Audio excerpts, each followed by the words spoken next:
হকারের দুর্দশা খেয়ে দেখতো, হকারের দুর্দশা দেখার মতো কোনো মানুষ নাই। যারাও দেখে এরা রঙিন চশমা লাগাইয়া পয়লা দেখে, বালা মতো হইয়া যায়, বুঝছেন নি, তার স্বার্থ লাগে হইয়া যায়। ও ওখানটা পার হয়ে গেলেও শেষ তার হিসাব। আপনারা বাইরে দিচ্ছেন, বাইরে টাকা তুলরা, বাইরে লাইন চালারা, বাইরে সপ্তাহ ভরা, তাই আমরা এনে ওখানে দরকার আছে নি? আমরা এনে পয়সা কিতা লাগি?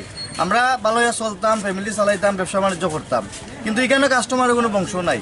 আমরা জাস্ট আইনের প্রতি শ্রদ্ধা দেখাইয়া, সিটি কর্পোরেশনের প্রতি শ্রদ্ধা দেখাইয়া আমরা এখানে বইরাম। ফুটপাতের কারণে অনেক কষ্ট হইতেছে মানুষের, যানজট।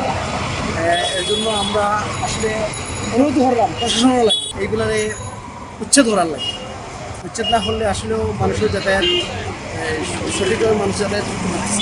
সিটি কর্পোরেশনে একটা মাঠ তারারে দিছি, তো বিগত সরকারের আমলেও দেখা গেছে যে সেম একটা প্রবলেম রয়েছে। তো এখনও বর্তমানে আও সরকারের আন্ডারেও এখনও এই প্রবলেমটা রয়েছে। আমরা ভুক্তভোগী হিসাবে মানে যে যানজট খুব বেশি হয়ে যায়। ওই যে পার্কিংগুলোর লাগেও গাড়িগুলো যে সমস্যা করে, প্লাস হইলো যে আপনার আর এই যে দোকানগুলো অনেক বেশি সমস্যা হবে, যানজট সৃষ্টি করিলাই। তো আমরা ঊর্ধ্বতন কর্তৃপক্ষের কাছে আবেদন করবো যে সিটি কর্পোরেশন আবার যদি আইয়া দেখে এগুলা, তো উচ্ছেদ করার লাগে আমরা আবেদন জানাইমু।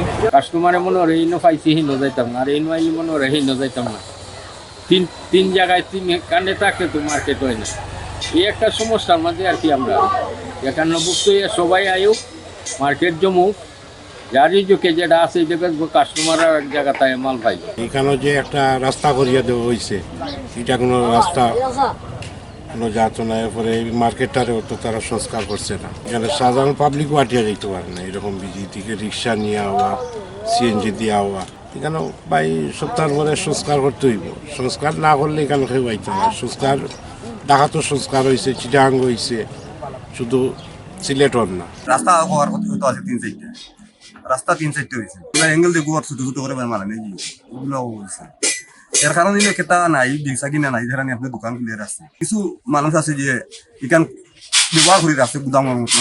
এরা রাস্তা ঠিক পোস্ট অফিসের সামনে জাম আছে, আপনি এনে হকা জীবনে কাঁচা বাজার বলতে পারছে না। প্রশাসন হুকা, সিটি মানুষ হুকা, এগুলা তারা পরিষ্কার করতে পারছে। আজকের অভিযানটা আমাদের সিটি কর্পোরেশনের যেটা নিয়মিত অভিযান, আমরা সবসময় ফুটপাতটা দখলমুক্ত রাখার জন্য প্রতিদিনই অভিযান করি। আজকের সেরকম একটা রুটিন অভিযানের অংশ। আমাদের আজকে 8টি মামলা হয়েছে এবং মামলাটি সবগুলো মামলা একই কারণে হচ্ছে ফুটপাত অবৈধভাবে দখল করে রাখা, যেটা আমরা সিটি কর্পোরেশন বদ্ধপরিকর যে আমরা আমাদের সিলেট নগরবাসীর জন্য ফুটপাতটা উন্মুক্ত রাখতে চাই, যাতে তারা সহজ চলাচল করতে পারে।